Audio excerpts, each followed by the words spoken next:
ਜਿਵੇਂ ਇੱਥੇ ਅੰਮ੍ਰਿਤਪਾਲ ਆਏ ਨੇ, ਕਹਿ ਰਹੇ ਕਿ ਆਪਾਂ ਖਾਲਿਸਤਾਨ ਬਣਾਉਣਾ ਹੈ। ਤੁਹਾਡੇ ਕੈਨੇਡਾ ਦੇ ਵਿੱਚ ਉੱਥੇ ਰੈਫਰੈਂਡਮ ਹੁੰਦੇ ਨੇ, ਤੁਸੀਂ ਬਤੌਰ NRI ਤੁਸੀਂ ਕੀ ਚਾਹੁੰਦੇ ਹੋ, ਖਾਲਿਸਤਾਨ ਬਣੇ? ਤੇ ਇਹਦਾ ਯੈਸ ਐਂਡ ਨੋ ਮੈਂ ਇਹਦਾ ਜਵਾਬ ਮੇਰੇ ਕੋਲ ਹੈ ਨਹੀਂ। ਮੈਂ ਤਾਂ ਕਹਿੰਦਾ ਵੀ ਜਿਹੜਾ ਬਣਾਉਣਾ ਚਾਹੁੰਦੇ ਉਹ ਬਣਾ ਲੈ, ਪਰ ਮੈਂ ਤਾਂ ਇੱਥੇ ਹਰ ਸਾਲ ਆਉਣਾ ਜੀ, ਮੈਨੂੰ ਕੋਈ ਗੱਲ ਲੱਗਦੀ ਨਹੀਂ ਇੱਥੇ, ਕਿਉਂਕਿ ਖਾਲਿਸਤਾਨ ਦੇ ਨਾਂ 'ਤੇ ਲੋਕ ਇਲੈਕਸ਼ਨਾਂ ਵੀ ਲੜਦੇ ਨੇ।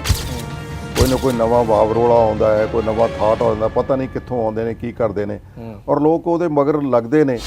ਇਹ ਫਿਕਰ ਵਾਲੀ ਗੱਲ ਹੈ। ਉੱਥੇ ਦਾ ਵੀ ਜਿਹੜਾ ਰੈਫਰੈਂਡਮ ਹੋਇਆ ਹੈ, ਠੀਕ ਹੈ, ਬੜਾ ਉਹਦਾ ਰੌਲਾ ਰੱਪਾ ਪਿਆ, ਪਰ ਆਫਟਰ ਉਹਦਾ ਰਿਜ਼ਲਟ ਕਿੱਥੇ ਹੈ ਜੀ? ਕਹਿੰਦੇ ਪੰਜਾਬੀ ਦਾ ਜ਼ਿਆਦਾ ਸਟਰਗਲ ਕਰਵਾਉਂਦਾ ਉੱਥੇ, ਪੰਜਾਬੀ ਦਾ ਸਾਥ ਨਹੀਂ ਦਿੰਦਾ। ਕਿਹੋ ਜਿਹੀ ਸਥਿਤੀ ਹੈ ਕੈਨੇਡਾ ਦੇ ਵਿੱਚ, ਕੀ ਇਹ ਸੱਚ ਹੈ? ਮੈਂ ਤੁਹਾਡੀ ਗੱਲ ਨਾਲ ਸਮਵਟ ਐਗਰੀ ਵੀ ਹਾਂ। ਤੁਸੀਂ ਉਹ ਡੈਡ ਬੋਡੀਜ਼ ਨੂੰ ਇੱਥੇ ਤੱਕ ਭੇਜਣ ਦੀ ਉਹ ਕੰਮ ਕਰਦੇ ਹੋ, ਕਿਵੇਂ ਹੁੰਦਾ ਉਹ ਕੰਮ? ਉਹ ਕਿੰਨਾ ਕੁ ਕੀ ਪ੍ਰੋਸੈਸ ਹੁੰਦਾ ਉਹਦਾ, ਤੁਹਾਨੂੰ ਕਿੰਨੀ ਕੁ ਉਹ ਖਾਂਦੀ ਉਹਦੇ ਵਿੱਚ? ਸਭ ਤੋਂ ਪਹਿਲਾਂ ਤਾਂ ਸਾਡਾ ਕੁਐਸਚਨ ਇਹ ਹੁੰਦਾ ਹੈ ਕਿ ਇਹ ਮੈਰਿਡ ਸੀ ਜਾਂ ਅਨਮੈਰਿਡ ਸੀ। ਫਿਰ ਸਾਨੂੰ ਉਹ ਕਹਿੰਦੇ ਨੇ ਪੇਰੈਂਟਸ ਦੇ ਬੋਡੀ ਭੇਜੋ, ਸਾਨੂੰ ਪੇਰੈਂਟਸ ਕੋਲੋਂ ਨੋਟਰਾਈਜ਼ ਜਿਹੜੀ ਇੱਕ ਚਿੱਠੀ ਲੈਣੀ ਪੈਂਦੀ ਹੈ। ਦੂਸਰਾ, ਉਹਦੇ ਜਿਹੜੇ ਬੋਡੀ ਭੇਜਣ ਦੇ ਪੈਸੇ ਆ ਜੀ, ਉਹ $10,000 ਤੋਂ $12,000 ਦਾ ਉਹਦਾ ਖਰਚਾ ਹੈ। ਜਿੰਨੀ ਕੋਲ ਹੈਲਪ ਹੁੰਦੀ ਹੈ ਜੀ ਅਸੀਂ ਕਰਦੇ ਹਾਂ ਵੱਧ ਤੋਂ ਵੱਧ, ਸਾਡੀ ਅਫੋਰਡੇਬਿਲਟੀ ਜਿੰਨੀ ਹੈਗੀ ਹੈ। ਫਿਰ ਜਾਂ ਉਹਨਾਂ ਦੀ ਇੰਸ਼ੋਰੈਂਸ ਤੋਂ ਜਾਂ ਗਵਰਨਮੈਂਟ ਆਫ ਇੰਡੀਆ ਤੋਂ ਜਾਂ ਕਿਸੇ ਤੋਂ, ਮੇਰਾ ਵੀ ਹੁਣ ਘੱਟੋ ਘੱਟ ਉਹਨਾਂ ਦਾ ਪੇਰੈਂਟਸ ਦਾ ਪੈਸਾ। ਮੈਂ ਇੱਥੇ ਹੁਣ ਇੰਡੀਆ 'ਚ ਆਉਂਦਾ, ਬਹੁਤ ਸਾਰੀਆਂ ਫੈਮਿਲੀਜ਼ ਮੈਨੂੰ ਆ ਕੇ ਮਿਲਦੀਆਂ ਨੇ, ਮੈਨੂੰ ਬਲੈਸ ਕਰਦੀਆਂ ਨੇ, ਆਸ਼ੀਰਵਾਦ ਦਿੰਦੀਆਂ ਨੇ। ਪਿਛਲੇ ਕਈ ਸਾਲਾਂ ਦੇ ਵਿੱਚ ਪੰਜਾਬ ਤੇ ਕੈਨੇਡਾ ਦਾ ਇੱਕ ਅਟੂਟ ਰਿਸ਼ਤਾ ਬਣਿਆ। ਕਿਹਾ ਜਾਂਦਾ ਕਿ ਵੈਸਟ ਦੇ ਵਿੱਚ ਹੁਣ ਦੂਜਾ ਪੰਜਾਬ ਕੈਨੇਡਾ ਬਣ ਗਿਆ। ਇਹ ਕਿਵੇਂ ਬਣਿਆ? ਜਦੋਂ ਪੁਰਾਣੇ ਲੋਕ ਉੱਥੇ ਗਏ, ਮਿਹਨਤਾਂ ਕੀਤੀਆਂ, ਆਪਣੇ ਆਪ ਨੂੰ ਇਸਟੈਬਲਿਸ਼ ਕੀਤਾ, ਕਾਰੋਬਾਰ ਵਧਾਏ, ਤਾਂ ਜਾ ਕੇ ਕਿੱਥੇ ਇਹ ਗੱਲ ਸਾਹਮਣੇ ਆਈ ਕਿ ਕੈਨੇਡਾ ਵੀ ਹੁਣ ਮਿਨੀ ਪੰਜਾਬ ਹੈ ਜਾਂ ਪੰਜਾਬ ਦਾ ਹੀ ਇੱਕ ਅੰਗ ਬਣ ਗਿਆ। ਸਾਡੇ ਨਾਲ ਅੱਜ ਸਟੂਡੀਓ ਦੇ ਵਿੱਚ ਇੰਦਰਜੀਤ ਸਿੰਘ ਬੱਲ ਨੇ, ਕੈਨੇਡਾ ਦੇ ਵਿੱਚ ਫਿਲੈਂਥਰੋਪਿਸਟ ਨੇ, ਬਹੁਤ ਜ਼ਿਆਦਾ ਸੋਸ਼ਲ ਵਰਕ ਕਰਦੇ ਨੇ ਉੱਥੇ। 1973 ਦੇ ਵਿੱਚ ਕੈਨੇਡਾ ਜਾਂਦੇ ਨੇ, ਆਪਣੇ ਆਪ ਨੂੰ ਇਸਟੈਬਲਿਸ਼ ਕਰਦੇ ਨੇ। ਆਪਣੇ ਆਪ ਨੂੰ ਇਸਟੈਬਲਿਸ਼ ਕਰਨ ਤੋਂ ਬਾਅਦ ਹੁਣ ਉੱਥੇ ਪੰਜਾਬੀਆਂ ਦੀ ਜਾਂ ਹਰ ਕਿਸੇ ਦੀ ਮਦਦ ਦੇ ਲਈ ਅੱਗੇ ਆ ਕੇ ਸਿੱਖੀ ਦਾ, ਪੰਜਾਬੀਆਂ ਦਾ ਨਾਮ ਵਧਾ ਰਹੇ ਨੇ। ਸਾਡੇ ਨਾਲ ਨੇ ਇੰਦਰਜੀਤ ਸਿੰਘ ਬੱਲ ਸਾਹਿਬ, ਸਵਾਗਤ ਹੈ ਤੁਹਾਡਾ ਦੈਨਿਕ ਸਵੇਰਾ TV ਤੇ।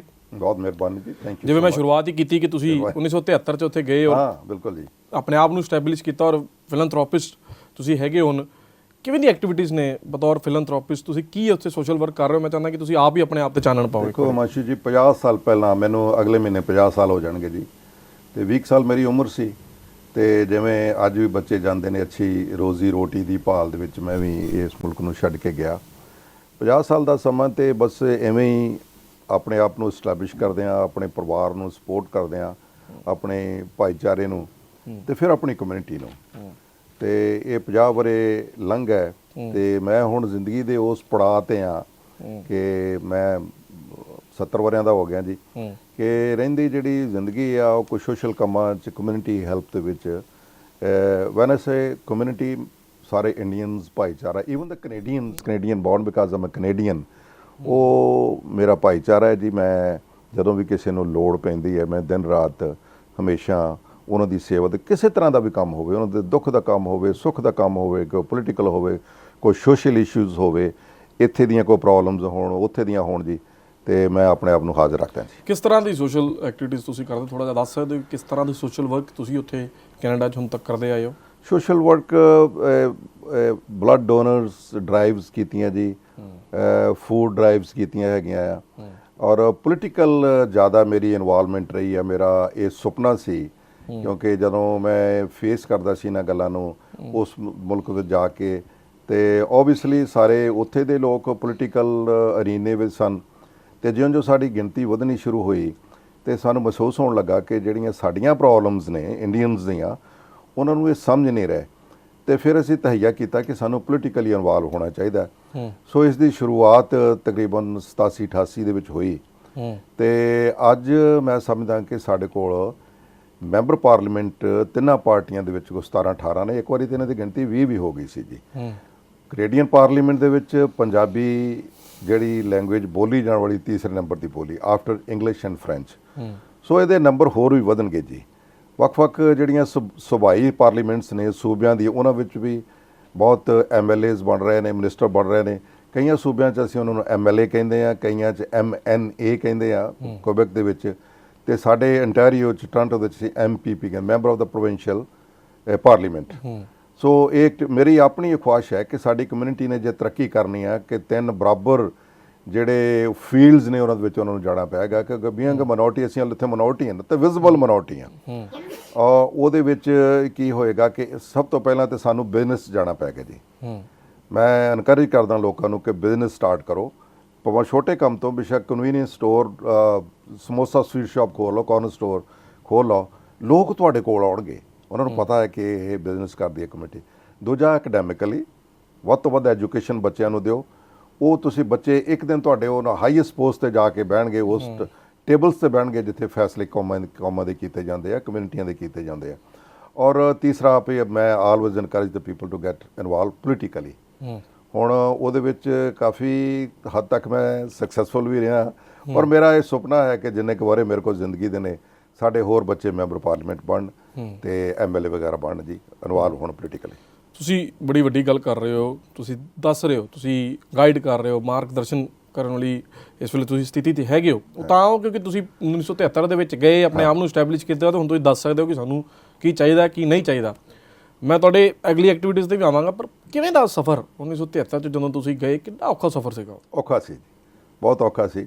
ਇੱਕ ਤਾਂ ਲੈਂਗੁਏਜ ਬੈਰੀਅਰ ਸੀ, ਜਿਹੜਾ ਅੱਜ ਬੱਚਾ ਜਾ ਰਿਹਾ ਜੀ ਉਹ ਤੇ ਪੜ੍ਹ ਕੇ ਉਹ +2 ਕਰਕੇ ਆਈਲੈਟਸ ਕਰਕੇ ਸਾਡੀ ਸਰਕਾਰ ਨੂੰ ਲੈ ਰਹੀ ਹੈ ਜੀ, ਔਰ ਦੂਜਾ ਉਹਦਾ ਮੈਡੀਕਲ ਕਰਕੇ ਲੈ ਰਹੇ ਨੇ। ਹੈਲਦੀ ਬੱਚਾ ਤੁਹਾਨੂੰ ਚਾਹੀਦਾ, ਤੁਹਾਨੂੰ ਤੁਸੀਂ ਰੇਜ਼ ਕਰੋਗੇ। ਕੈਨੇਡੀਅਨ ਸਿਸਟਮ ਦੇ ਵਿੱਚ ਉਹ ਕਹਿੰਦੇ ਨੇ ਕਿ ਟੇਕਸ $1 ਮਿਲੀਅਨ ਬੱਚੇ ਦੀ ਅਡਲਟਹੁੱਡ ਤੱਕ ਪਹੁੰਚਣ ਲਈ। ਉਹ ਸੁਸਾਇਟੀ ਦਾ, ਪੇਰੈਂਟਸ ਦਾ, ਸਰਕਾਰਾਂ ਦਾ $1 ਮਿਲੀਅਨ ਲੱਗਦਾ। ਤੇ ਤੁਸੀਂ ਸਾਨੂੰ ਪਲਿਆ ਪਲਾਇਆ ਬੱਚਾ 18 ਸਾਲ ਦਾ ਜਿਹੜਾ ਅਸੀਂ ਮੈਡੀਕਲ ਕਰਕੇ ਲੈਣਾ, ਹੈਲਦੀ ਬੱਚਾ ਲੈਣਾ, ਉਹਨੂੰ ਅੰਗਰੇਜ਼ੀ ਵੀ ਆਉਂਦੀ ਹੈ। ਉਸ ਸਮੇਂ ਜਿਹੀ ਗੱਲ ਨਹੀਂ ਸੀ, ਸਾਨੂੰ ਅੰਗਰੇਜ਼ੀ ਦੀ ਵੀ, ਕਿਉਂਕਿ ਅਸੀਂ ਤੇ ਪਿੰਡ ਦੇ ਸਕੂਲਾਂ ਦੇ ਪੜ੍ਹੇ ਹੋਏ ਸੀ, ਇਹ ਗੱਲਾਂ ਸਾਨੂੰ ਸਿੱਖਣੀਆਂ ਪਈਆਂ। ਫਿਰ ਜਿਹੜੇ ਸਾਡੀਆਂ ਜੌਬ ਸੀ, ਸਾਨੂੰ ਅੱਛੀਆਂ ਜੌਬਸ ਤੇ ਉਹਨਾਂ ਨੇ ਦੇਣੀਆਂ ਨਹੀਂ ਸੀ, ਤੇ ਮੋਸਟਲੀ ਜਿਹੜਾ ਸਾਡਾ ਸੀ ਉਹ ਲੇਬਰ ਵਰਕ ਸੀ ਜੀ, ਫੈਕਟਰੀਜ਼ ਵਿੱਚ। ਪਰ ਅਸੀਂ ਉੱਥੇ ਕੀਤਾ, ਅਸੀਂ ਆਪਣੇ ਪਿਛੋਕੜ ਨੂੰ ਨਹੀਂ ਭੁੱਲੇ ਜੀ, ਆਪਣੇ ਭੈਣਾਂ ਭਰਾਵਾਂ ਨੂੰ, ਪੇਰੈਂਟਸ ਨੂੰ। ਔਰ ਅੱਜ ਮੈਂ ਸਮਝਦਾ ਕਿ 1972-73 ਦੇ ਵਿੱਚ ਸਾਡੀ ਟੋਟਲ ਜਿਹੜੇ ਯੰਗ ਮੈਨ ਸੀ ਉਹਨਾਂ ਦੀ ਗਿਣਤੀ ਮੈਂ ਕਹਿੰਦਾ ਕਿ 2000 ਤੋਂ 2500 ਤੋਂ ਜ਼ਿਆਦਾ ਨਹੀਂ ਸੀ। ਔਰ ਇੱਕ ਬੰਦੇ ਦੇ ਪਿੱਛੇ ਅੱਜ ਮੈਂ ਸਮਝਦਾ ਕਿ ਐਟਲੀਸਟ 5-5 ਤੋਂ 1000 ਬੰਦਾ ਉੱਥੇ ਚਲਾ ਗਿਆ, ਕਿਉਂਕਿ ਮਲਟੀਪਲਾਈ ਹੋ ਗਿਆ ਨਾ, ਰਿਸ਼ਤੇਦਾਰੀਆਂ ਹੋ ਗਈਆਂ, ਉਹਨਾਂ ਦੀਆਂ ਰਿਸ਼ਤੇਦਾਰੀਆਂ। ਸੋ ਉਹ ਬੜੀ ਮਾਣਮੱਤੀ ਕਮਿਊਨਿਟੀ ਹੈ ਜੀ। ਇਸ ਕਰਕੇ ਜਿਹੜਾ ਐਵੋਲੂਸ਼ਨਰੀ ਸਾਡਾ ਇਹ ਜਰਨੀ ਸੀਗੀ ਸਾਡੀ ਲਾਈਫ ਦੀ, ਉਹ ਬੜੀ ਚੈਲੰਜਿੰਗ ਸੀਗੀ।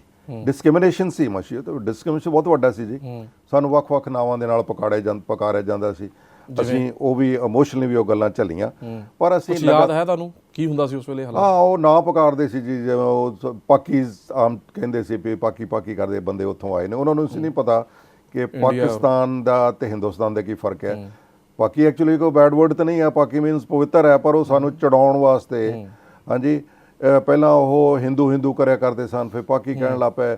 ਇੱਦਾਂ ਹੀ ਦੂਜੀਆਂ ਇਟਾਲੀਅਨਸ ਨੇ ਇਹੋ ਜਿਹਾ ਨਾਂ, ਗ੍ਰੀਕਸ ਦੇ, ਉਹਨਾਂ ਸਾਰੇ ਰੱਖਦੇ ਨੇ ਜੀ। ਪਰ ਮੈਂ ਸਮਝਦਾ ਹਰ ਕਮਿਊਨਿਟੀ ਨੂੰ ਉਹਦੇ ਵਿੱਚ ਦੀ ਗੁਜ਼ਰਨਾ ਪਏਗਾ। You are paving the way for the next generation. ਜਿੱਥੇ ਅੱਜ ਉਹ ਸੜਕ ਬਣ ਗਈ ਹੈ ਨਾ, ਉਹ ਅਸੀਂ ਹੱਥੀਂ ਉਹ ਮਿੱਟੀ ਚੱਕ ਕੇ ਉਹਨਾਂ ਸੜਕਾਂ ਤੇ ਪਾਈ ਹੈ, ਉਹਨੂੰ ਪੇਵ ਕੀਤਾ। ਤੇ ਅੱਜ ਜਿਹੜੀ ਕਮਿਊਨਿਟੀ ਆ ਦੇਖੋ ਕਿੰਨੀ। ਕੈਨੇਡਾ ਤਾਂ ਕਹਿੰਦੇ ਕਿਸੇ ਇੱਕ ਦਾ ਹੈ ਹੀ ਨਹੀਂ, ਕਿਸੇ ਇੱਕ ਦਾ ਨਹੀਂ ਹੈ। ਪਰ ਫਿਰ ਵੀ ਜਿਹਦਾ ਪਹਿਲਾਂ ਕਬਜ਼ਾ ਹੋਵੇ ਜੀ, ਉਹ ਪਸ਼ੂ ਨੂੰ ਵੀ ਲੈ ਜਾਓ, ਦੂਜਾ ਬੌਲਦ ਖਰੀਦ ਕੇ ਲੈ ਜਾਓ, ਪਹਿਲੇ ਪੱਠੇ ਨਹੀਂ ਖਾਣ ਦਿੰਦੇ। ਪੰਜਾਬੀਆਂ ਦਾ ਕਿੰਨਾ ਕੁ ਕਬਜ਼ਾ ਹੁਣ? ਪੰਜਾਬੀਆਂ ਦਾ ਵੀ ਮੈਨੂੰ ਬੜੀ ਉੱਥੇ ਮੇਰੀ ਪੋਜ਼ਿਟਿਵ ਫੀਲਿੰਗ ਹੈ। ਔਰ ਪੰਜਾਬੀਆਂ ਤੋਂ ਗਾਂਹ ਵੀ ਗੱਲ ਕਰੀਏ, ਜੇ ਆਪਾਂ ਇੰਡੀਅਨ ਕਮਿਊਨਿਟੀ ਦੀ ਵੀ ਗੱਲ ਕਰੀਏ, ਜਿਹੜਾ ਫਿਊਚਰ ਹੈ ਉਹ ਬੜਾ ਬਰਾਈਟ ਹੈ ਜੀ। ਹੁਣ ਸਾਡੀ ਜਿਹੜੀ ਭੁੱਖ ਸੀ ਨਾ ਐਜੂਕੇਸ਼ਨ ਦੀ, ਮੇਰੀ ਪੀੜ੍ਹੀ ਦੀ, ਉਹ ਅਸੀਂ ਆਪਣੀਆਂ ਅਗਲੀ ਜਨਰੇਸ਼ਨ ਦੇ ਰੂਪ ਦੇ ਵਿੱਚ ਕੀਤੀ। ਜਿਹੜੀ ਗੱਡੀਆਂ ਬਾਲ ਸਾਹਿਬ ਇੱਥੋਂ ਭਰ ਕੇ ਕੈਨੇਡਾ ਵੱਲ ਨੂੰ ਜਾ ਰਹੀਆਂ ਨੇ, ਕਿ ਕੈਨੇਡਾ ਬਹੁਤ ਜ਼ਿਆਦਾ ਵਧੀਆ ਹੈ ਜਾਂ ਫਿਰ ਇੰਡੀਆ ਜਾਂ ਪੰਜਾਬ ਦੇ ਵਿੱਚ ਉਹ ਸਥਿਤੀ ਨਹੀਂ ਹੈਗੀ, ਉਨੀ ਸਥਿਤੀ ਵਧੀਆ ਨਹੀਂ ਹੈਗੀ, ਤਾਂ ਇੱਥੋਂ ਗੱਡੀਆਂ ਭਰ ਉੱਥੇ ਜਾ ਰਹੇ ਨੇ ਲੋਕ? System is better.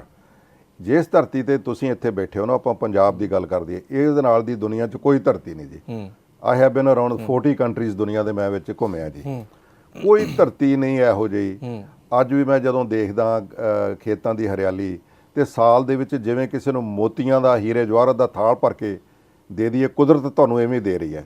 ਅੱਜ ਦੇਖੋ ਤੁਹਾਡੀ ਕਣਕ 1 ਮਹੀਨੇ ਤੱਕ ਆ ਜਾਏਗੀ, ਫਿਰ ਤੁਹਾਡਾ ਜਿਹੜੀ ਆ ਪੈਡੀ ਆ ਰਾਈਸ ਆ ਜਾਏਗਾ 3-4 ਮਹੀਨੇ ਬਾਅਦ ਆ ਜਾਏਗਾ।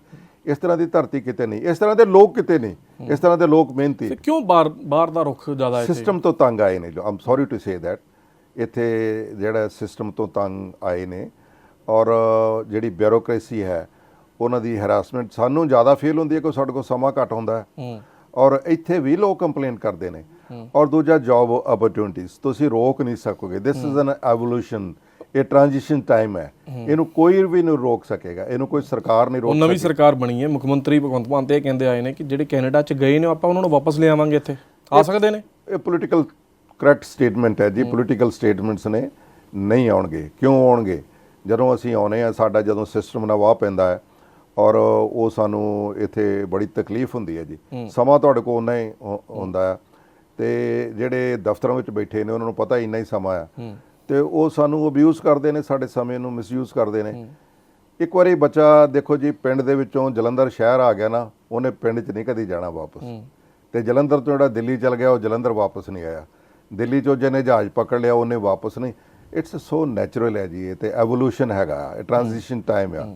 ਜਿਵੇਂ ਜਿਸ ਤਰ੍ਹਾਂ ਉੱਥੇ ਬਹੁਤ ਵੱਡੀ ਗਿਣਤੀ ਦੇ ਵਿੱਚ ਲੋਕ ਜਾ ਰਹੇ ਨੇ, ਕਿ ਉਨੀ ਓਪਰਚੁਨਿਟੀਜ਼ ਅੱਜ ਵੀ ਕੈਨੇਡਾ ਦੇ ਵਿੱਚ ਹੈ? ਪਿਛਲੇ ਆਪਾਂ 1.5 ਸਾਲ ਤੋਂ ਦੇਖ ਰਹੇ ਹਾਂ ਕਿ ਥੋੜੇ ਹਾਲਾਤ ਪਹਿਲੇ ਜੋਗੇ ਨਹੀਂ ਰਹੇ, ਜਾਂ ਜਿਹੜੇ ਹਾਲਾਤਾਂ ਦੀ ਤੁਸੀਂ ਗੱਲ ਕਰਦੇ ਹੋ, ਜਾਂ ਉਸ ਤੋਂ ਬਾਅਦ ਇੱਕ ਤੁਹਾਡਾ ਵੀ ਗੋਲਡਨ ਪੀਰੀਅਡ ਆਇਆ ਹੋਏਗਾ, ਉਹ ਹਾਲਾਤ ਹੁਣ ਹੈਗੇ ਨੇ ਕੈਨੇਡਾ ਦੇ ਵਿੱਚ ਇਸ ਵੇਲੇ? ਕੈਨੇਡਾ ਮੇਰੇ ਖਿਆਲ ਦੁਨੀਆ ਦਾ ਸਭ ਤੋਂ ਵੱਡਾ ਕੰਟਰੀ ਹੈ ਜੀ, ਤੇ ਸਾਡੀ ਪਾਪੂਲੇਸ਼ਨ ਤਾਂ ਹਾਲੇ 4 ਕਰੋੜ ਵੀ ਨਹੀਂ, ਵੇਅਰ ਬੇਅਰਲੀ 38 ਮਿਲੀਅਨ। ਤੁਹਾਡੇ ਪੰਜਾਬ ਨਾਲੋਂ ਵੀ ਘੱਟ ਪਾਪੂਲੇਸ਼ਨ ਹੈ। ਸਾਰਾ ਮੁਲਕ ਜਿਹੜਾ ਜੀ ਉਹ ਆਬਾਦ ਕਰਨ ਵਾਲਾ ਹੋਣ ਵਾਲਾ ਪਿਆ ਹੈ। ਜਦੋਂ ਮਨੁੱਖ ਕਿਸੇ ਧਰਤੀ ਤੇ ਜਾਂਦਾ ਹੈ ਤੇ ਜੌਬ ਕ੍ਰੀਏਸ਼ਨ ਆਪਣੇ ਆਪ ਹੀ ਹੁੰਦੀ ਹੈ, ਕਿਉਂਕਿ ਉਹਨੇ ਖਾਣਾ ਵੀ ਆ, ਉਹਨੇ ਖਾਣ ਲਈ ਪੈਦਾ ਵੀ ਕਰਨਾ ਹੈ, ਉਹਨੂੰ ਮਕਾਨ ਵੀ ਚਾਹੀਦਾ, ਉਹਨੂੰ ਫਰਨੀਚਰ ਵੀ ਚਾਹੀਦਾ, ਟੈਲੀਫੋਨ ਵੀ ਚਾਹੀਦਾ, ਕੱਪੜੇ ਵੀ ਚਾਹੀਦੇ, ਐਂਟਰਟੇਨ। ਉਹ ਜੌਬ ਕ੍ਰੀਏਸ਼ਨ ਜਿਹੜੀ ਆਟੋਮੈਟਿਕ, ਪਾਪੂਲੇਸ਼ਨ ਕਿਤੇ ਵੀ ਲਿਜਾ ਕੇ ਤੁਸੀਂ ਆਬਾਦ ਕਰਦੇ ਹੋ, ਉੱਥੇ ਜੌਬ ਕ੍ਰੀਏਸ਼ਨ ਹੋ ਜਾਏਗੀ। ਸੋ ਦ ਫਿਊਚਰ ਇਜ਼ ਬ੍ਰਾਈਟ, ਕੋਈ ਇਹੋ ਜਿਹੀ ਗੱਲ ਨਹੀਂ। ਹਾਂ ਮੀਡੀਆ ਦੇ ਵਿੱਚ ਬਹੁਤ ਸਾਰੀਆਂ ਗੱਲਾਂ ਆਉਂਦੀਆਂ ਨੇ, ਇੰਟਰਨੈਸ਼ਨਲ ਸਟੂਡੈਂਟ ਦੀਆਂ ਗੱਲਾਂ ਆਉਂਦੀਆਂ। ਮੈਂ ਸਮਝਦਾ ਕਿ ਕਮਿਊਨਿਟੀ ਦੇ ਵਿੱਚ 2% ਲੋਕ ਹੁੰਦੇ ਨੇ ਜਿਹੜੇ, ਮੈਂ ਉਹਦੇ ਤੇ ਵੀ ਆਉਂਦਾ, ਪਰ ਮੇਰਾ ਸਵਾਲ ਇਹ ਹੈ ਕਿ ਬੜੀ ਇਹ ਵੀ ਚਰਚਾ ਰਹਿੰਦੀ ਕਿ ਜਿਹੜੇ ਪੁਰਾਣੇ ਉੱਥੇ ਗਏ ਨੇ, ਜਿਵੇਂ ਤੁਸੀਂ ਗਏ ਹੋ ਸਟਾਰਟਿੰਗ ਦੇ ਵਿੱਚ, ਤੁਹਾਡੀ ਗੱਲ ਨਹੀਂ ਕਰ ਰਿਹਾ, ਇਹ ਬੜੀ ਆਮ ਚਰਚਾ ਬਣੀ ਰਹਿੰਦੀ ਕਿ ਜਿਹੜੇ ਪੁਰਾਣੇ ਗਏ ਉਹ ਨਵਿਆਂ ਦੇ ਪੈਰ ਨਹੀਂ ਲੱਗਣ ਦਿੰਦੇ, ਉਹ ਨਵਿਆਂ ਨੂੰ ਸੈੱਟ ਨਹੀਂ ਹੋਣ ਦਿੰਦੇ, ਨਵਿਆਂ ਨੂੰ ਕਹਿੰਦੇ ਪੰਜਾਬੀ ਦਾ ਜ਼ਿਆਦਾ ਸਟਰਗਲ ਕਰਵਾਉਂਦਾ, ਉੱਥੇ ਪੰਜਾਬੀ ਦਾ ਸਾਥ ਨਹੀਂ ਦਿੰਦਾ। ਕਿਹੋ ਜਿਹੀ ਸਥਿਤੀ ਹੈ ਕੈਨੇਡਾ ਦੇ ਵਿੱਚ? ਕੀ ਇਹ ਸੱਚ ਹੈ? ਮੈਂ ਤੁਹਾਡੀ ਗੱਲ ਨਾਲ ਸਮਵਟ ਐਗਰੀ ਵੀ ਹਾਂ, ਇਹ ਗੱਲ ਨੂੰ ਮੈਂ ਡਿਨਾਈ ਨਹੀਂ ਕਰਾਂਗਾ ਕਿ ਇਹ ਗੱਲ ਨਹੀਂ ਹੈ। ਇਹ ਕੁਦਰਤੀ ਹੈ ਜੀ, ਸੁਭਾਵਿਕ ਹੀ। ਜਿਵੇਂ ਮੈਂ ਪਹਿਲਾਂ ਪਸ਼ੂਆਂ ਦੀ ਵੀ ਉਦਾਹਰਨ ਦਿੱਤੀ ਹੈ ਕਿ ਪੁਰਾਣਾ ਪਸ਼ੂ ਨਵੇਂ ਪਸ਼ੂ ਨੂੰ ਪੱਠੇ ਨਹੀਂ ਖਾਣ ਦੇਵੇਗਾ, ਪਰ ਮੈਂ ਬਹੁਤ ਬਿਗ ਟਾਈਮ ਇਸ ਚੀਜ਼ ਦਾ ਉਹਨਾਂ ਦਾ ਹਮਾਇਤੀ ਹੈ ਜਿਹੜੇ ਨਵੇਂ ਬੱਚੇ ਜਾ ਰਹੇ ਨੇ। ਔਰ ਮੈਂ ਬਾਰ-ਬਾਰ ਉਹਨੂੰ I have solutions too, if you want to know ਕਿ ਉਹਨਾਂ ਦੀਆਂ ਪ੍ਰੋਬਲਮ ਦਾ ਸੋਲੂਸ਼ਨ ਲੇਟਰ ਔਨ ਆਪਾਂ ਦੱਸਾਂਗੇ। ਪਰ ਮੈਂ ਉੱਥੇ ਦੀ ਐਸਟੈਬਲਿਸ਼ ਕਮਿਊਨਿਟੀ ਨੂੰ ਵੀ ਇਹ ਕਹਿਣਾ ਕਿ ਜੇ ਤੁਹਾਡਾ ਕੋਈ ਰਿਸ਼ਤੇਦਾਰ ਬੱਚਾ ਆ ਗਿਆ, ਪੜ੍ਹਿਆ ਲਿਖਿਆ ਹੈ, ਉਹਨੂੰ ਨੌਲੇਜ ਸਾਡੇ ਨਾਲ ਜ਼ਿਆਦਾ ਹੈ, ਉਹਨੇ ਆਪਣੇ ਮਕਾਨ ਕਿਰਾਏ 'ਤੇ ਲੱਭ ਲੈਣਾ, ਉਹਨੇ ਜੌਬ ਲੱਭ ਲੈਣੀ ਆ, ਉਹਨੂੰ ਸਿਰਫ 1-2 ਮਹੀਨੇ ਘਰ ਰੱਖਣ ਦੀ ਲੋੜ ਹੈ। ਔਰ ਜੇ ਕੋਈ ਬੱਚਾ ਗਲਤੀ ਕਰਦਾ, ਇੱਦਾਂ ਕੁਝ ਵਿਗੜੇ ਵੀ ਬੱਚੇ ਜਾਂਦੇ ਨੇ। ਜਦੋਂ ਅਸੀਂ ਸੀ ਉਦੋਂ ਵੀ 2% ਉੱਥੇ ਸੀ, ਅੱਜ ਵੀ ਇੱਥੇ ਸਕੂਲਾਂ 'ਚ ਇੱਥੇ ਵੀ ਨੇ। ਉਹਨਾਂ ਨੂੰ ਤੁਸੀਂ ਉਹਨਾਂ ਦੇ ਖਿਲਾਫ ਨਾ ਬੋਲੋ, ਉਹ ਗਲਤੀ ਕਰਨਗੇ, ਸਿਸਟਮ ਦੇ ਵਿੱਚ ਇਨਵੋਲਵ, ਚਾਰजेस ਹੋ ਜਾਣਗੇ ਜੀ, ਡਿਪੋਰਟੇਸ਼ਨ ਹੋ ਜਾਏਗੀ। ਤੇ ਕਿਉਂ ਅਸੀਂ ਉਹਨਾਂ ਦੀ ਮਿੱਟੀ ਪਲੀਤ ਕਰਨੇ ਆ ਜੀ ਰੋਜ਼? ਇਸ ਕਰਕੇ ਜੇ ਅਸੀਂ ਨੇਚਰ ਬਦਲ ਜਾਂਦੀ ਹੈ, ਜੋ ਸੁਭਾਅ, ਜੋ ਪੰਜਾਬੀਆਂ ਦਾ ਸੁਭਾਅ ਇੱਥੇ ਪੰਜਾਬ 'ਚ ਹੁੰਦਾ, ਜਦੋਂ ਕੈਨੇਡਾ ਚਲੇ ਜਾਂਦੇ ਨੇ, ਜਦੋਂ ਪੈਸੇ ਆ ਜਾਂਦੇ ਨੇ, ਤੁਹਾਨੂੰ ਲੱਗਦਾ ਕਿ ਉੱਥੇ ਜਾ ਕੇ ਉਹਨਾਂ ਦਾ ਸੁਭਾਅ ਬਦਲ ਜਾਂਦਾ, ਫਿਰ ਆਪਣਿਆਂ ਦੀ ਮਦਦ ਨਹੀਂ ਕਰਦੇ? ਜਿਵੇਂ ਤੁਸੀਂ ਦੱਸ ਰਹੇ ਹੋ। ਨਹੀਂ, ਸਾਰਿਆਂ ਦੇ ਨਹੀਂ, ਮਦਦ ਕਰਦੇ ਨੇ। ਆਮ ਟੋਟਲੀ ਐਗਰੀ। ਕਈ ਲੋਕ ਇਸ ਤਰ੍ਹਾਂ ਕਰਦੇ ਵੀ ਨੇਗੇ, ਅਸੀਂ ਐਸਟੈਬਲਿਸ਼ ਆ, ਉਹਨਾਂ ਦੇ ਕੁਝ ਹੋਰ ਕਾਰਨ ਹੋ ਸਕਦੇ ਆ। ਪਰ ਮੈਂ ਕਹਿੰਦਾ ਕਿ ਬੱਚੇ ਨੂੰ ਘੱਟੋ ਘੱਟ 2 ਮਹੀਨੇ ਐਟਲੀਸਟ ਰਹਿਣ ਦਾ ਸਪੇਸ ਦੇ ਦਿਓ, ਫਿਰ ਬੱਚੇ ਆਪਣੇ ਆਪ ਹੀ ਉਹ ਕੰਮ ਲੱਭ ਲੈਂਦੇ ਨੇ ਜੀ। ਪਿਛਲੇ ਦਿਨੀ ਆਪਾਂ ਦੇਖ ਰਹੇ ਹਾਂ ਕਿ ਬਹੁਤ ਜ਼ਿਆਦਾ ਜਿਹੜੇ ਨੌਜਵਾਨ ਪੰਜਾਬੀ ਉੱਥੇ ਗਏ, ਹਾਰਟ ਅਟੈਕ ਨਾਲ ਉਹਨਾਂ ਦੀ ਮੌਤ ਹੋਈ ਹੈ। ਬਹੁਤ ਵੱਡੀ ਗਿਣਤੀ ਦੇ ਵਿੱਚ ਇਹ ਖਬਰਾਂ ਇੱਥੇ ਸਾਨੂੰ ਬੈਠੇ ਨਜ਼ਰ ਆਈਆਂ ਨੇ। ਕੋਈ ਪਹੁੰਚਦਾ ਹੀ ਏਅਰਪੋਰਟ 'ਤੇ ਲੈਂਡ ਕਰਦਾ ਤੇ ਅਗਲੇ ਦਿਨ ਉਹਦੀ ਮੌਤ ਹੋ ਰਹੀ। ਕੀ ਕਾਰਨ, ਤੁਸੀਂ ਕੀ ਕਾਰਨ ਸਮਝਦੇ ਹੋ, ਕਿਉਂ ਹੋ ਰਿਹਾ ਇੱਦਾਂ? ਮੈਂ ਇਹਦੇ ਵਿੱਚ ਗੁਜ਼ਰਦਾ ਜੀ, ਇਹ ਸਾਰੀਆਂ ਗੱਲਾਂ ਜਿਹੜੀਆਂ ਤੁਸੀਂ ਕੁਐਸਚਨ ਹੈ ਜੀ। ਮੈਂ ਉਹੀ ਤੁਹਾਨੂੰ ਦੱਸ ਰਿਹਾ ਕਿ ਤੁਸੀਂ ਜਿਵੇਂ ਫਿਊਨਰਲ ਚਲਾਉਂਦੇ ਹੋ ਔਰ ਇਸ ਤਰ੍ਹਾਂ ਦੀਆਂ ਐਕਟੀਵਿਟੀਜ਼ ਦਾ, ਇਹੀ ਤੁਹਾਡਾ ਸੋਸ਼ਲ ਵਰਕ ਹੈ? ਮੇਰਾ ਇਹ ਸੋਸ਼ਲ ਵਰਕ ਹੈ ਔਰ ਮੇਰਾ ਬਿਜ਼ਨਸ ਵੀ ਹੈ ਜੀ। Not only the social work and this is a business too. ਔਰ ਇਹ ਗੱਲ ਤੁਹਾਡੀ ਬਿਲਕੁਲ ਠੀਕ ਹੈ ਕਿ ਪਿਛਲੇ 2 ਸਾਲ ਤੋਂ ਇੰਟਰਨੈਸ਼ਨਲ ਸਟੂਡੈਂਟਸ ਦੀਆਂ ਕਾਫੀ ਡੈਥਸ ਹੋ ਰਹੀਆਂ ਨੇ। ਪਰ ਉਸ ਇੰਟਰਨੈਸ਼ਨਲ ਸਟੂਡੈਂਟਸ ਦੀ ਜਿਹੜੀ ਡੈਥ ਦਾ ਜ਼ਿਆਦਾ ਚਰਚਾ ਇੱਥੇ ਇਸ ਕਰਕੇ ਹੁੰਦਾ ਹੈ ਕਿ ਉਹ ਇੱਥੋਂ ਗਏ ਨੇ, ਉਹਨਾਂ ਦੀ ਫੈਮਿਲੀ, ਜਿਹੜੇ ਪੇਰੈਂਟਸ ਇੱਥੇ ਨੇ। ਤੇ ਸਾਡੇ ਉੱਥੇ ਬੱਚਿਆਂ ਦੇ ਵਿੱਚ ਵੀ ਜਿਹੜਾ ਡੈਥ ਰੇਟ ਹੈ ਕੈਨੇਡੀਅਨ ਬੋਰਨ ਬੱਚਿਆਂ ਦੇ ਵਿੱਚ, ਉਹਨਾਂ ਦੀਆਂ ਪ੍ਰੋਬਲਮਸ ਜਾਂ ਤੇ ਇਹਨਾਂ 'ਚ ਐਕਸੀਡੈਂਟਲ ਡੈਥਸ ਨੇ ਜੀ, ਜਾਂ ਡਰਾਉਨਿੰਗ ਨੇ ਸਮਰ ਦੇ ਵਿੱਚ, ਸੁਸਾਈਡ ਕੇਸਿਸ ਨੇ, ਉਹਦੇ ਸੋ ਮੈਨੀ ਰੀਜ਼ਨਸ ਹੋ ਸਕਦੇ ਨੇ ਜੀ, ਔਰ ਓਵਰਡੋਜ਼ ਵੀ ਹੈ ਜੀ, ਓਵਰਡੋਜ਼ ਵੀ ਆ। ਔਰ ਮੈਂ ਨਹੀਂ ਸਮਝਦਾ ਕਿ ਇੰਟਰਨੈਸ਼ਨਲ ਸਟੂਡੈਂਟਸ ਦੀਆਂ ਕੋਈ ਰੇਸ਼ੋ ਉੱਥੇ ਦੇ ਬੱਚਿਆਂ ਨਾਲੋਂ ਕੁਝ ਜ਼ਿਆਦਾ ਨੇ, ਪਰ ਚਰਚਾ 'ਚੋਂ ਜ਼ਿਆਦਾ ਆ ਜਾਂਦੇ ਨੇ ਕਿਉਂਕਿ ਫੈਮਲੀਜ਼ ਇੱਥੇ ਨੇ, ਤੁਸੀਂ ਸਾਰੇ ਉਹਨਾਂ ਨੂੰ ਕਵਰ ਕਰਦੇ ਹੋ, ਔਰ ਸਾਨੂੰ ਉਹਨਾਂ ਨੂੰ ਸੰਭਾਲਣ ਦੀ ਲੋੜ ਹੈ ਜੀ ਬੱਚਿਆਂ ਨੂੰ। ਤੁਸੀਂ ਕਿਵੇਂ ਫਿਰ ਇਹ ਐਕਟੀਵਿਟੀ ਤੁਸੀਂ ਕਿਵੇਂ ਚਲਾਉਂਦੇ ਹੋ? ਤੁਸੀਂ ਬਿਜ਼ਨਸ ਦੱਸ ਰਹੇ ਹੋ, ਤੁਹਾਡੀ ਐਕਟੀਵਿਟੀ ਕੀ ਰਹਿੰਦੀ, ਤੁਹਾਡਾ ਕੀ ਰੋਲ ਰਹਿੰਦਾ? ਇੱਕ ਤਾਂ ਮੈਂ ਸੋਸ਼ਲ ਵਰਕਰ ਵੀ ਹਾਂ ਜੀ। ਅਕਸਰ ਮੈਂ ਟੈਲੀਵਿਜ਼ਨ ਤੇ ਰੇਡੀਓ ਤੇ ਸੈਮੀਨਾਰਸ ਕਰਕੇ ਬੱਚਿਆਂ ਨੂੰ ਇਹ ਸਮਝਾਉਣ ਦੀ ਕੋਸ਼ਿਸ਼ ਕਰਦਾ ਕਿ ਤੁਸੀਂ ਨਵੇਂ ਕੰਟਰੀ ਦੇ ਵਿੱਚ ਆਏ ਹੋ ਤੇ ਇੱਥੇ ਤੁਹਾਡਾ ਕਿਵੇਂ ਰਹਿਣ ਸਹਿਣ ਆ। ਬੱਚਿਆਂ ਦਾ ਕਸੂਰ ਨਹੀਂ ਜੀ, 18 ਸਾਲ ਦਾ 19 ਸਾਲ ਦਾ ਬੱਚਾ ਆ, ਤੁਸੀਂ ਉਹਨੂੰ ਈਸਟ ਤੋਂ ਇੱਕ ਤਰ੍ਹਾਂ ਦੇ ਹੱਥ ਬੰਨ੍ਹ ਕੇ ਵੈਸਟ ਦੇ ਵਿੱਚ ਸਮੁੰਦਰ ਸਿੱਟ ਦਿੰਦੇ ਹੋ। ਮੈਂ ਤੇ ਸੁਜੈਸਟ ਕਰਦਾ ਜੀ ਕੈਨੇਡੀਅਨ ਸਰਕਾਰਾਂ ਨੂੰ ਕਿ ਉਹ ਬਹੁਤ ਜ਼ਿਆਦਾ ਪੈਸੇ ਬਣਾ ਰਹੀਆਂ ਨੇ ਇੰਟਰਨੈਸ਼ਨਲ ਸਟੂਡੈਂਟਸ ਦੇ ਕੋਲੋਂ। $22 ਬਿਲੀਅਨ ਇੱਕ ਸਾਲ ਦੀ ਆਮਦਨ ਹੈ ਜੀ ਕੈਨੇਡੀਅਨ ਗਵਰਨਮੈਂਟ ਨੂੰ, $22 ਬਿਲੀਅਨ। ਉਹ ਸਾਰੇ ਤੇ ਨਹੀਂ, ਵੱਡੀ ਗਿਣਤੀ ਚਾਈਨੀਜ਼ ਸਟੂਡੈਂਟ ਦੀ ਆ, ਦੂਜੇ ਨੰਬਰ ਤੇ ਇੰਡੀਅਨ ਸਟੂਡੈਂਟ ਦੀ, ਇੰਡੀਅਨ ਦੇ ਵਿੱਚ ਪੰਜਾਬੀ ਸਟੂਡੈਂਟ ਦੀ ਆ। ਮੈਂ ਉਹਨੂੰ ਕਹਿੰਦਾ ਵੀ ਜਦੋਂ ਬੱਚਾ, ਤੁਸੀਂ ਫਰਜ਼ ਕਰੋ ਸੈਪਟੰਬਰ ਦੇ ਸੈਸ਼ਨ 'ਚ ਕਿਸੇ ਨੇ ਜਾਣਾ ਕਾਲਜ ਦੇ ਵਿੱਚ, ਤੇ ਜਾਂ ਸੈਪਟੰਬਰ ਸੈਸ਼ਨ ਸ਼ੁਰੂ ਹੁੰਦਾ ਜਾਂ ਜਨਵਰੀ 'ਚ ਹੁੰਦਾ, ਅਗਸਤ ਦੇ ਵਿੱਚ ਦਿੱਲੀ 'ਚ ਜਾਂ ਲੁਧਿਆਣੇ, ਚੰਡੀਗੜ੍ਹ, ਜਲੰਧਰ ਦੇ ਵਿੱਚ ਸੈਮੀਨਾਰ 3-4 ਦਿਨ ਦਾ ਕਰਵਾਇਆ ਜਾਵੇ, ਕਿਉਂਕਿ ਕੈਨੇਡੀਅਨ ਉਹਨਾਂ ਨੇ ਆਲਰੇਡੀ ਬਹੁਤ ਜ਼ਿਆਦਾ ਪੈਸੇ ਚਾਰਜ, ਉਹਨਾਂ ਬੱਚਿਆਂ ਨੂੰ ਸਮਝਾਇਆ ਜਾਵੇ ਐਕਸਪਰਟਸ ਉੱਥੋਂ ਲਿਆ ਕੇ। ਉਹ ਏਜੰਸੀਜ਼ ਦੇ ਬੰਦੇ ਵੀ ਹੋ ਸਕਦੇ ਨੇ, ਸੋਸ਼ਲ ਵਰਕਰ ਵੀ ਹੋ ਸਕਦੇ ਨੇ, ਪੋਲੀਟੀਕਲ ਬੰਦੇ ਵੀ, ਵੀ ਤੁਸੀਂ ਉੱਥੇ ਕਿਵੇਂ ਰਹਿਣਾ ਐਕਸਪੈਕਟ ਕਰਦੇ ਹੋ ਉਹ ਗੱਲ ਉੱਥੇ ਹੈ ਨਹੀਂ। ਮੈਂ ਵੀ ਬਲ ਸਾਹਿਬ ਉਹਦੇ ਤੇ ਹੀ ਜਾਂਦਾ ਕਿ ਜਿਵੇਂ ਆਪਾਂ ਇੱਕ ਵਾਰੀ ਫਿਰ ਬੜਾ ਸੀਰੀਅਸ ਜਿਹਾ ਮੈਟਰ ਹੈ ਕਿ ਜਦੋਂ ਪਿਛਲੇ 2 ਸਾਲਾਂ ਦੇ ਵਿੱਚ ਮੌਤਾਂ ਦੀ ਗਿਣਤੀ, ਡੈਥ ਰੇਟ ਵੱਧ ਜਾਂਦਾ, ਚਾਹੇ ਇੰਟਰਨੈਸ਼ਨਲ ਸਟੂਡੈਂਟਸ ਦੀ ਆਪਾਂ ਗੱਲ ਕਰਦੇ ਹਾਂ ਕਿ ਜਿਹੜੇ ਉੱਥੇ ਜਾ ਰਹੇ ਨੇ, ਉੱਥੇ ਕੀ ਹੋ ਰਿਹਾ ਇੱਕਦਮ। ਇੱਕ ਤਾਂ ਸੋਸ਼ਲ ਮੀਡੀਆ 'ਤੇ ਇਹ ਬੜੀ ਚਰਚਾ ਚੱਲਦੀ ਹੈ ਕਿ ਅਫੀਮ ਖਰਾਬ ਆ ਰਹੀ ਹੈ, ਇਹ ਵੀ ਪ੍ਰਚਾਰ ਬੜਾ ਚੱਲ ਰਿਹਾ। ਫਿਰ ਫਾਈਜ਼ਰ ਨੂੰ ਲੈ ਕੇ ਸਵਾਲ ਉੱਠੇ, ਫਾਈਜ਼ਰ ਦੀ ਕੰਪਨੀ ਦੇ CEO ਨੂੰ ਸਵਾਲ ਹੋਏ ਕਿ ਜਿਹੜੀ ਕਰੋਨਾ ਦੀ ਵੈਕਸੀਨ ਲੱਗੀ ਉਹਦੇ ਨਾਲ ਖਰਾਬੀ ਆ ਰਹੀ ਹੈ। ਤੁਸੀਂ ਕੀ ਕਾਰਨ, ਆਪਾਂ ਜੇ ਸਪੈਸ਼ਲੀ ਇਹਦੇ 'ਤੇ ਗੱਲ ਕਰੀਏ ਕਿ ਜਿਹੜਾ ਇਹ ਡੈਥ ਰੇਸ਼ੋ ਵਧਿਆ, ਕੀ ਇਹ ਡਰੱਗਸ ਦੇ ਲਈ ਵਧਿਆ ਜਾਂ ਫਾਈਜ਼ਰ ਜਾਂ ਉਹ ਜਿਹੀ ਹੋਰ ਵੈਕਸੀਨਸ ਦੇ ਕਾਰਨ ਵਧਿਆ? ਨਹੀਂ, ਜੇ ਫਾਈਜ਼ਰ ਦਾ ਵਾਧਾ ਤੇ ਫਿਰ ਕੱਲੇ ਸਾਨੂੰ, ਸਾਡੀ ਕਮਿਊਨਿਟੀ ਨੂੰ ਨਹੀਂ ਸੀ ਹਿੱਟ ਕਰਨਾ ਇਹ। ਡਰੱਗਸ ਯੈਸ, ਓਵਰਡੋਜ਼ ਬੱਚੇ unfortunately I have to say ਕਿ ਓਵਰਡੋਜ਼ ਕਰ ਲੈਂਦੇ ਨੇ। ਸੋਸ਼ਲ ਮੀਡੀਆ ਜਿਵੇਂ ਮੈਂ ਤੁਹਾਨੂੰ ਜ਼ਿਕਰ ਕੀਤਾ ਕਿ ਅਫੀਮ ਨੂੰ ਲੈ ਕੇ ਬੜਾ ਹੋ ਰਿਹਾ, ਕਹਿੰਦੇ ਨਕਲੀ ਅਫੀਮ ਉੱਥੇ ਮਿਲ ਰਹੀ ਕੈਨੇਡਾ ਦੇ ਵਿੱਚ, ਇਹ ਹੈ ਕਾਰਨ ਤੁਹਾਡੇ ਸਾਹਮਣੇ ਕੋਈ ਆਇਆ ਕਦੀ? ਇਹ ਹੋ ਸਕਦਾ ਜੀ, ਮੈਨੂੰ ਜ਼ਿਆਦਾ ਡਰੱਗਸ ਬਾਰੇ ਪਤਾ ਨਹੀਂ, ਪਰ ਮੈਂ ਸਮਝਦਾ ਕਿ ਜਿਸ ਬੱਚੇ ਨੇ ਡਰੱਗ ਕਰਨੀ ਉਹ ਲੱਭ ਹੀ ਲੈ ਗਿਆ ਜੀ, ਉਹ ਤੇ ਇੱਥੋਂ ਵੀ ਲੱਭ ਲੈਗਾ, ਉੱਥੋਂ ਵੀ ਜਾ ਕੇ ਲੱਭ ਲੈਗਾ, ਜਿਹਨੇ ਕਰਨੀ ਆ ਓਬਵੀਅਸਲੀ ਉਹ ਕਿਤੇ ਨਾ ਕਿਤੋਂ ਲੈ ਲਏਗਾ ਜੀ। ਪਰ ਮੈਂ ਸਮਝਦਾ ਕਿ ਜਿਹੜਾ ਸਟ੍ਰੈਸ ਹੈ ਨਾ ਜੀ ਬੱਚੇ ਤੇ, ਉਹਦਾ ਮੈਂ ਐਗਜ਼ਾਮਪਲ ਤੁਹਾਨੂੰ ਦਵਾਂਗਾ ਜੀ। ਪਹਿਲਾਂ ਹੁਣ ਤੇ ਕੈਨੇਡੀਅਨ ਗਵਰਨਮੈਂਟ ਨੇ ਉਹਨਾਂ ਨੂੰ ਕਹਿਤਾ ਕਿ 40 ਘੰਟੇ ਕੰਮ ਕਰ ਸਕਦੇ ਹੋ, ਪਹਿਲਾਂ ਉਹ ਕਹਿੰਦੇ ਸੀ ਸਿਰਫ ਤੁਸੀਂ 20 ਘੰਟੇ ਕੰਮ ਕਰ ਸਕਦੇ ਹੋ। 20 ਘੰਟੇ ਦੇ ਵਿੱਚ ਉਹਨਾਂ ਦਾ ਗੁਜ਼ਾਰਾ ਨਹੀਂ ਹੋਏਗਾ। ਇੱਕ ਤੇ ਬੱਚਾ 30 ਲੱਖ ਰੁਪਏ ਲਾ ਕੇ ਜਾਂਦਾ ਇੱਥੋਂ, ਤੇ ਪੇਰੈਂਟਸ ਆਸ ਕਰਦੇ ਆ ਕਿ ਸਾਡੇ ਪੈਸੇ ਵਾਪਸ ਕਰੇਗਾ, ਤੇ ਉਹ ਬੱਚੇ ਨੇ ਉੱਥੇ ਉਹਨੂੰ ਰਹਿਣ ਵਾਸਤੇ, ਮੈਂ ਤੁਹਾਨੂੰ ਖਰਚਾ ਦੱਸਦਾ ਜੀ। ਇੱਕ ਤੇ ਸਾਡੇ ਕੈਨੇਡੀਅਨ ਬੱਚੇ ਨੂੰ ਜੇ ਫੀਸ $5,000 ਆ ਤੇ ਉਹਨਾਂ ਨੂੰ 2.5 ਗੁਣਾ ਦੇਣੀ ਪਏਗੀ ਜੀ। ਇੰਟਰਨੈਸ਼ਨਲ ਸਟੂਡੈਂਟ ਨੂੰ $12,000-13,000 ਉਹਨਾਂ ਨੂੰ ਸਮੈਸਟਰ ਦਾ ਦੇਣਾ ਪਏਗਾ। ਫਿਰ $500 ਮਹੀਨੇ ਦਾ ਰਹਿਣ ਲਈ ਲਾ ਲਓ, $600 ਉਹ ਹੋ ਗਿਆ। 500 ਰੋਟੀ ਦਾ ਲਾ ਲਓ, $600 ਉਹ ਹੋ ਗਿਆ। ਇੰਟਰਟੇਨਮੈਂਟ, ਕਲੋਥਿੰਗ, ਟਰਾਂਸਪੋਰਟੇਸ਼ਨ, ਸੋ ਮੈਨੀ ਅਦਰ ਥਿੰਗਸ। ਇੱਕ ਬੱਚੇ ਨੂੰ ਸਰਵਾਈਵ ਕਰਨ ਵਾਸਤੇ you need 30 to 35,000 just for the survival. ਫਿਰ ਪੇਰੈਂਟਸ ਇਹ ਵੀ ਸੋਚਦੇ ਨੇ ਵੀ ਸਾਡੇ ਪੈਸੇ ਵਾਪਸ ਕਰੇ। ਉਹ ਬੱਚੇ ਤੇ ਪ੍ਰੈਸ਼ਰ ਹੀ ਇੰਨਾ ਆ, ਜੇ ਉਹ ਕੰਮ ਜ਼ਿਆਦਾ ਕਰੇਗਾ ਤੇ ਕਲਾਸ ਅਟੈਂਡ ਨਹੀਂ ਕਰਦਾ, ਕਲਾਸ ਨਹੀਂ ਅਟੈਂਡ ਕਰੇਗਾ ਤੇ ਕਾਲਜ ਦੇ ਵਿੱਚੋਂ ਨਾ ਕੱਟਿਆ ਜਾਏਗਾ, ਫਿਰ ਨਵੀਂ ਪ੍ਰੋਬਲਮ। ਸਟ੍ਰੈਸ ਇੰਨਾ ਕਿ ਡਰੱਗਸ ਵੱਲ ਵੀ ਜਾ ਰਿਹਾ, ਗਲਤ ਸੁਸਾਇਟੀ ਜਾ ਰਿਹਾ ਹੈਗਾ। ਫਿਰ ਇਮੀਗ੍ਰੇਸ਼ਨ ਲੈਣ ਲਈ LM ਦੇ ਚੱਕਰ 'ਚ ਜੀ ਲੋਕ ਅਬਿਊਜ਼ ਕਰਦੇ। ਡਰੱਗਸ ਦੀ ਅਵੇਲੇਬਿਲਿਟੀ ਕੈਨੇਡਾ 'ਚ ਈਜ਼ੀ ਹੈ? ਕਾਹਦੀ ਜੀ ਅਵੇਲੇਬਿਲਿਟੀ ਡਰੱਗਸ ਦੀ? ਮੈਨੂੰ ਪਤਾ ਨਹੀਂ ਜੀ, ਪਰ ਮੈਂ ਜਿਵੇਂ ਕਿਹਾ ਹੈ ਕਿ ਜਿਹਨੇ ਕਰਨੀ ਆ ਡਰੱਗ ਉਹ ਤੇ ਕਰ ਲੈਗਾ ਜੀ। ਈਵਨ ਅਰਬਨ ਕੰਟਰੀਜ਼ ਲੋਕ ਮੈਨੂੰ ਦੱਸਦੇ ਨੇ ਕਿ ਦੇ ਆਰ ਵੈਰੀ ਸਟ੍ਰਿਕਟ, ਤੇ ਜਿਹਨਾਂ ਨੇ ਸ਼ਰਾਬ ਪੀਣੀ ਉੱਥੇ ਵੀ ਲੱਭ ਲੈਂਦੇ। ਪਿਛਲੇ ਦਿਨੀ ਕਈ ਵਾਰੀ ਇਹ ਵੀ ਗੱਲਾਂ ਸਾਹਮਣੇ ਆਈਆਂ ਕਿ ਕ੍ਰਾਈਮ ਰੇਟ ਵੱਧ ਗਿਆ। ਪੰਜਾਬੀ ਮੁੰਡਿਆਂ ਨੇ ਕ੍ਰਾਈਮ ਰੇਟ ਵੀ, ਕੁਝ ਪੰਜਾਬੀ ਮੁੰਡਿਆਂ ਨੇ ਉੱਥੇ ਜਾ ਕੇ ਮਾਹੌਲ ਨੂੰ ਖਰਾਬ ਕਰਨ ਦੀ ਵੀ ਕੋਸ਼ਿਸ਼ ਕੀਤੀ, ਜਿਹਦੇ ਨਾਲ ਪੰਜਾਬ ਦੀ ਇਮੇਜ ਖਰਾਬ ਹੋ ਰਹੀ ਹੈ। ਤੁਸੀਂ ਕੀ ਮਹਿਸੂਸ ਕੀਤਾ ਉੱਥੇ? ਮੁੰਡੇ ਜਿਹੜੀ ਹੁੱਲੜਬਾਜੀ ਜਿਹੜੀ ਕੁਝ ਮੁੰਡਿਆਂ ਕਰਕੇ ਵੱਧ ਗਈ ਉੱਥੇ? ਉਹ ਕਰਦੇ ਨੇ ਜੀ, ਪਰ ਉਹਨਾਂ ਦੀ ਪਰਸੈਂਟੇਜ ਜਿਹੜੀ ਬੜੀ ਘੱਟ ਹੈ ਜੀ। ਉਹ ਫਿਰ ਉਹ ਸਾਰਿਆਂ ਨੂੰ ਆਪਾਂ ਲੇਬਲ ਕਰ ਦਿੰਦੇ ਆ। ਉਹ ਕੁਝ ਇਹੋ ਜਿਹੇ ਪੇਰੈਂਟਸ ਦੇ ਬੱਚੇ ਉਹਨਾਂ ਨੇ ਭੇਜ ਦਿੱਤੇ ਆ, ਜਿਹਨਾਂ ਨੇ ਕਿਹਾ ਕਿ ਪੈਸੇ ਸਾਡੇ ਕੋਲ ਇੱਥੋਂ ਭੇਜ ਦਿਓ, ਉਹਨਾਂ ਨੂੰ ਪੈਸੇ ਜਿੰਨੇ ਮਰਜ਼ੀ ਲੱਗ ਜਾਣ, ਉਹਨਾਂ ਨੂੰ ਕੋਈ ਪੈਸੇ ਸੀ। ਪਰ ਉਹ ਬੱਚਾ ਤੇ ਨਾ ਇੱਥੇ ਸੁਧਰਿਆ ਸੀ ਨਾ ਉੱਥੇ ਸੁਧਰਿਆ। ਫਿਰ ਉਹ ਗਲਤ ਚੱਕਰਾਂ 'ਚ ਪੈ ਜਾਂਦੇ। ਵੱਡੀਆਂ ਗੱਡੀਆਂ, ਪੇਰੈਂਟਸ ਇੱਥੋਂ ਪੈਸੇ ਇਕੱਠੇ ਕਰਕੇ ਉਹ ਗੱਡੀਆਂ 'ਚ ਟਰੈਵਲ ਕਰਦੇ ਨੇ ਜੀ। ਫਿਰ ਐਕਸੀਡੈਂਟਲ ਡੈਥਸ ਹੋ ਜਾਂਦੀਆਂ ਸਮਰ ਦੇ ਵਿੱਚ। ਪਰ ਪਰਸੈਂਟੇਜ ਹਮੇਸ਼ਾ ਬੜੀ ਥੋੜੀ ਹੈ। ਆਮ ਬਹੁਤੇ ਜਿਹੜੇ ਬੱਚੇ ਨੇ ਨਾ, ਵੁੱਡ ਸੇ 98% ਬੱਚੇ ਦਿਨ ਰਾਤ ਮਿਹਨਤ ਕਰਦੇ ਨੇ ਜੀ, ਆਪਣੀਆਂ ਫੀਸਾਂ ਜਿਹੜੀਆਂ ਆਪ ਉਹ ਤਿਆਰ ਕਰਦੇ ਨੇ ਔਰ ਪੇਰੈਂਟਸ ਨੂੰ ਪਿੱਛੇ ਸਪੋਰਟ ਕਰਦੇ ਨੇ। ਮੈਂ ਤੇ ਇਹੀ ਕਹਿਣਾ ਆਪਣੇ ਲੋਕਾਂ ਨੂੰ ਜਿਹੜੇ ਉਹਨਾਂ ਦੀ ਨਿੰਦਾ ਕਰਦੇ ਨੇ ਵੀ if you think it's a problem but it's a good problem.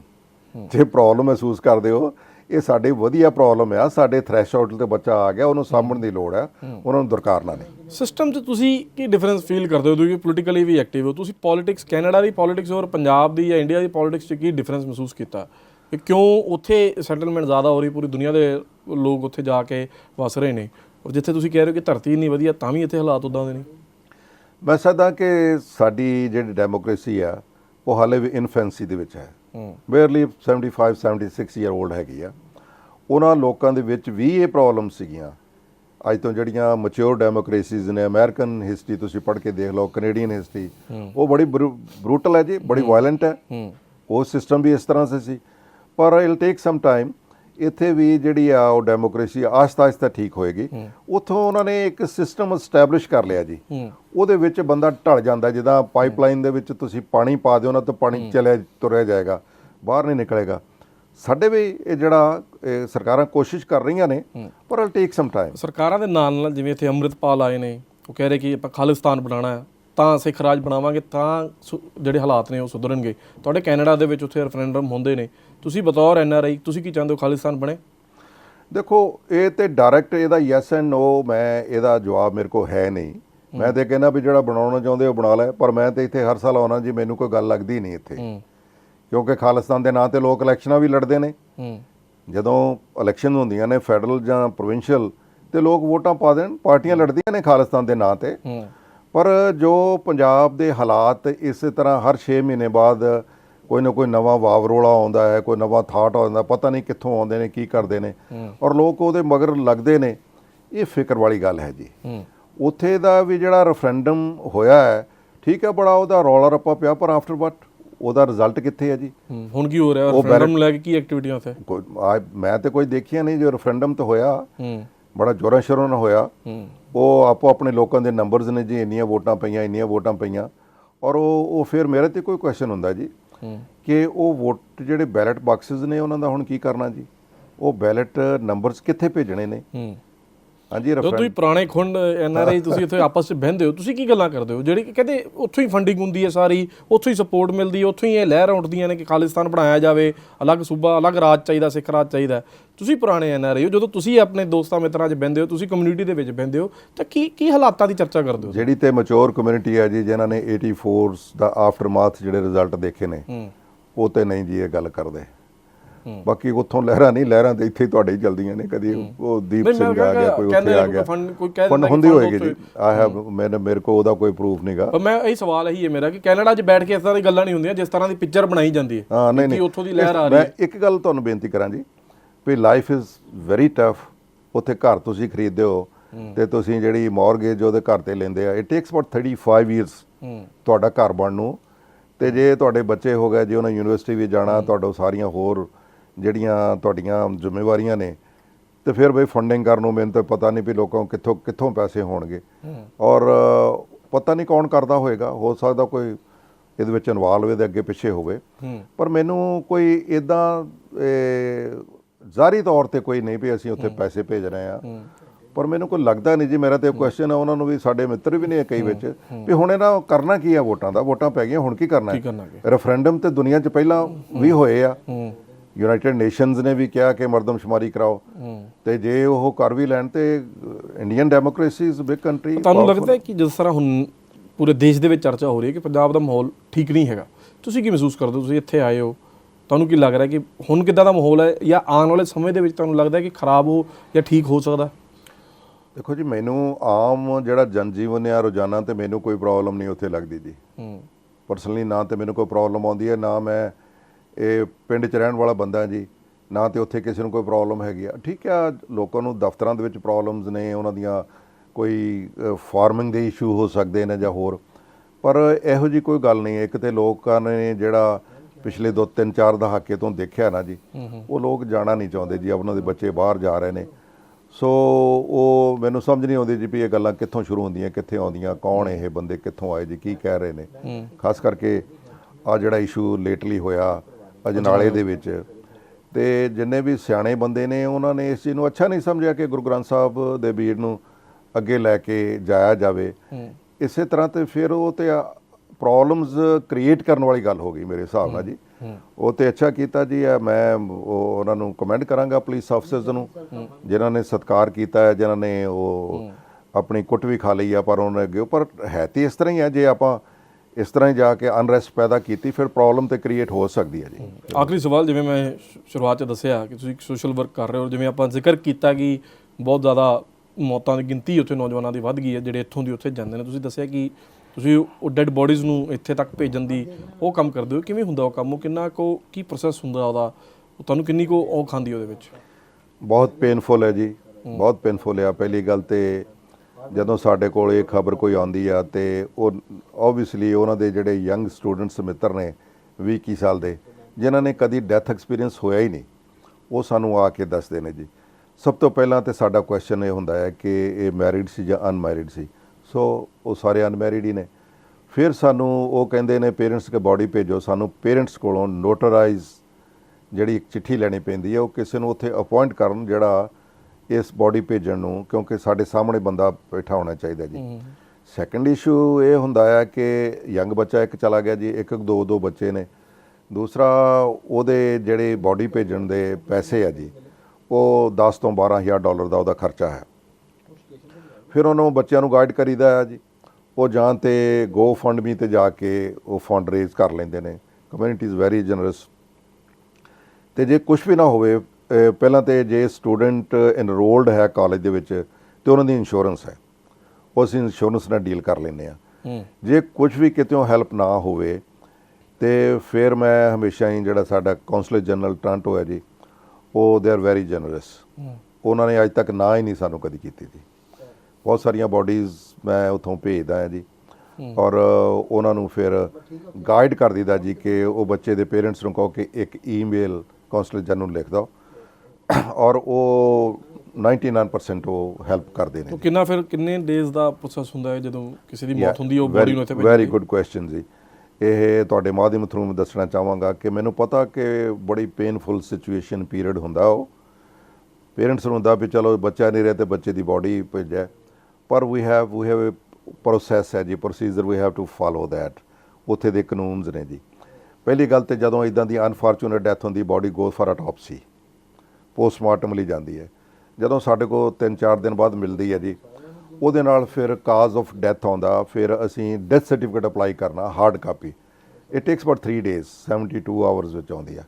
ਉਸ ਤੋਂ ਬਾਅਦ ਉਹਦਾ ਜੇ ਆਈਡੀ ਸਾਨੂੰ ਕੋਈ ਮਿਲਦੀ ਹੈ ਤੇ ਪਾਸਪੋਰਟ ਵਗੈਰਾ ਠੀਕ ਹੈ, ਨਹੀਂ ਤਾਂ ਫਿਰ ਕੋਈ ਨਾ ਕੋਈ ਆਈਡੀ, ਉਹਦਾ ਆਧਾਰ ਕਾਰਡ ਕੋਈ ਨਾ ਪ੍ਰੋਵਾਈਡ ਕਰਨਾ ਪਏ ਕੌਂਸਲਰ ਜਨਰਲ ਨੂੰ। ਫਿਰ ਅਸੀਂ ਉਹਨਾਂ ਨੂੰ ਕੋਲ ਲੈ ਕੇ ਜਾਂਦੇ ਹਾਂ। ਫਿਰ ਇੱਕ ਚਿੱਠੀ ਲੈਣੀ ਪੈਂਦੀ ਹੈ ਜੀ ਹੈਲਥ ਡਿਪਾਰਟਮੈਂਟ ਕੋਲ ਕਿ ਇਹ ਬੱਚੇ ਨੂੰ ਕੋਈ ਇਹੋ ਜਿਹੀ ਡਿਜ਼ੀਜ਼ ਤਾਂ ਨਹੀਂ ਸੀ, ਕੰਟੀਜੀਅਸ ਡਿਜ਼ੀਜ਼ ਪੇ ਗਵਰਨਮੈਂਟ ਬੋਡੀ ਲੈਣ ਤੋਂ ਇਨਕਾਰ ਕਰ ਦੇਵੇ। ਉਹ ਸਾਰਾ ਪੇਪਰ ਵਰਕ ਕਰਕੇ ਫਿਰ ਫਲਾਈਟ ਬੁੱਕ ਕਰਦੇ ਆ ਜੀ। ਫਿਰ ਉਹ ਦੂਰ ਦਰੇਡੇ ਜਾਣ ਨੂੰ ਫਲਾਈਟਸ, ਰੂਰਲ ਏਰੀਏ ਜਾਣੀ ਆ, ਹਿੰਦੁਸਤਾਨ ਦੇ ਕਿਹੜੇ ਏਰੀਏ ਜਾਣੀ ਆ। ਸੋ ਮੈਂ 10 working days at least, 10 working days, that means 15 days. ਬੜਾ ਪ੍ਰੈਸ਼ਰ ਹੁੰਦਾ ਜੀ ਪਰਿਵਾਰਾਂ ਤੇ, ਉੱਥੇ ਬੱਚਿਆਂ ਤੇ ਵੀ। ਪਰ ਅਸੀਂ, ਮੇਰੀ ਆਪ ਇਹ ਕੋਸ਼ਿਸ਼ ਹੁੰਦੀ, ਮੈਂ ਇਹ ਕੰਮ ਕਿਸੇ ਦੇ ਹੱਥ 'ਚ ਨਹੀਂ ਛੱਡਦਾ ਜੀ। ਮੈਂ ਆਪ ਡੈਥ ਸਰਟੀਫਿਕੇਟ ਅਪਲਾਈ ਕਰਦਾ, ਮੈਂ ਆਪ ਕੌਂਸਲ ਜਨਰਲ ਦੇ ਦਫ਼ਤਰ 'ਚ ਜਾਂਦਾ ਤਾਂ ਕਿ ਇਹ ਤੁਸੀਂ ਸੋਸ਼ਲ ਵਰਕ ਹੀ ਕਰਦੇ ਹੋ? ਸੋਸ਼ਲ ਵਰਕ ਦੇ ਰੂਪ 'ਚ ਹੀ ਕਰਦੇ ਹੋ ਕੰਮ?